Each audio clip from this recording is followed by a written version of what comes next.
Hello, welcome back to Otter Pop Culture. Today we're going over the Hulu original series called High Fidelity.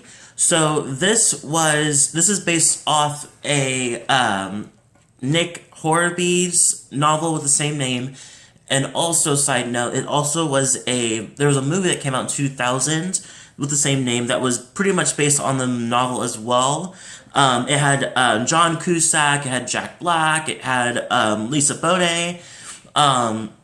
So I haven't seen it. I'm definitely going to see it eventually, but this was like after seeing the show and like, oh wow, there's actual movie. So, pretty much this is about this person who's a fan of music, pop culture, and a fan of like top five lists, and pretty much owns a record store in New York, and she's trying to figure out, pretty much go reviewing all her top five heartbreaks.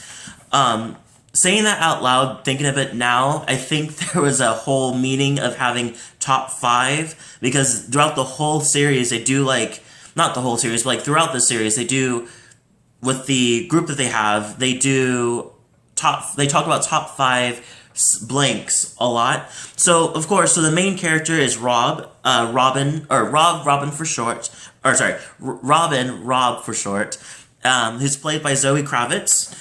You may remember her from Big Little Lies, Mad Max, Fantastic Beasts, and her two employees slash two besties, which is Charisse, which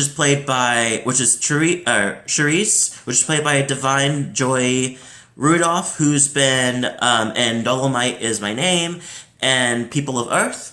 And another one, which is Simon Miller, who's played by David H. Holmes, who's been in Mindhunter and Mr. Robot.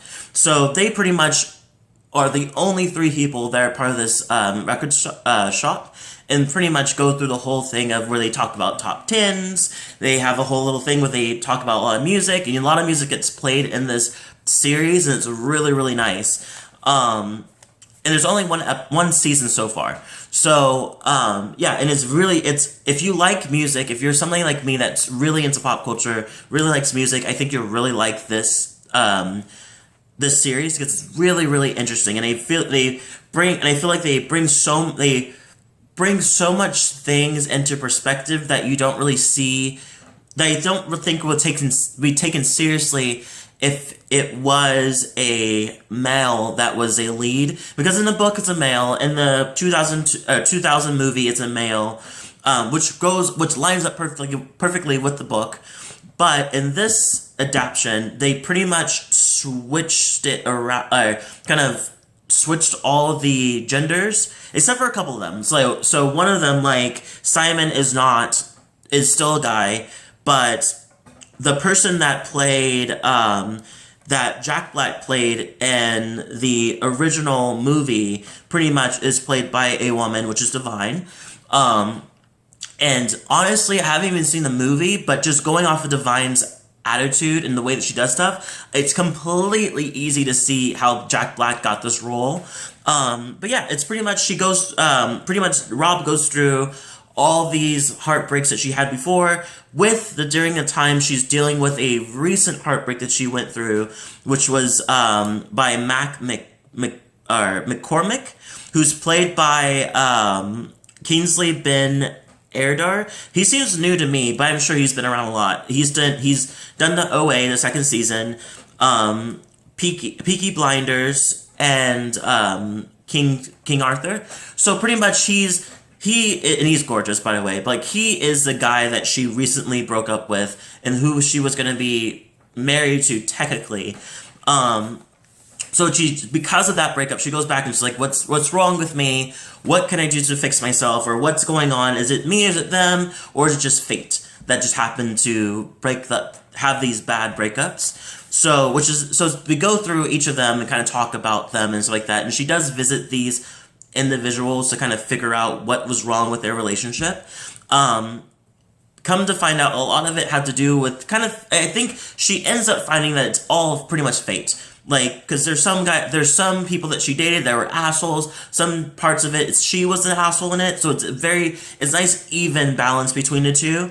I don't know if she learned that at the very end, but it's very nice to kind of see where she goes. And on top of that, she also has a guy that she's lightly dating in the midst of figuring this out, which is kind of gets very messy.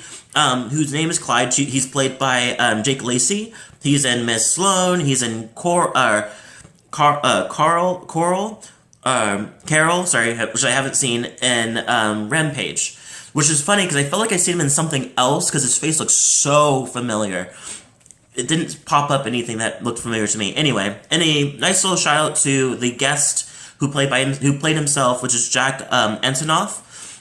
Anyway, so she pretty much goes through that stuff, and it's really, really nice. I really, really like it. She pretty much plays an anti-hero in a way, where she has her flaws, has good intentions, but she has a lot of parts of ideas and stupid mistakes that she does. But it's very interesting. It's very, very, very interesting. And I feel that one thing I really like about the show is that everybody has their individual spot in the story.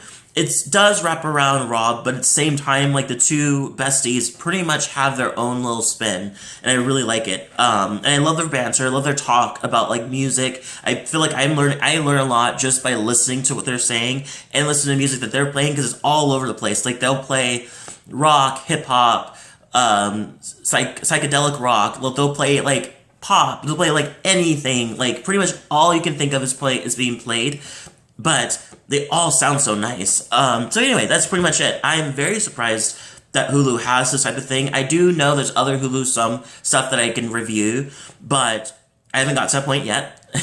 But this has to be official. Yeah, I think officially this is the first review for a Hulu original. But I'm very glad. I'm very open to see what else they're going to do it. I hope they get a season 2. I'm very sure they will. But anyway, leave a comment below. Tell me if you've seen it. If you haven't, please get into it. It's really, really nice. It's very easy to watch. If you're going through a heartbreak, it's not that easy to watch, but it's refreshing to watch in the end if you push through. If you have gone through one, it's very relatable. So anyway, leave a comment below. Tell me what you thought. And don't forget to like, subscribe, and hit the notification bell. And I'll see you all in the next video.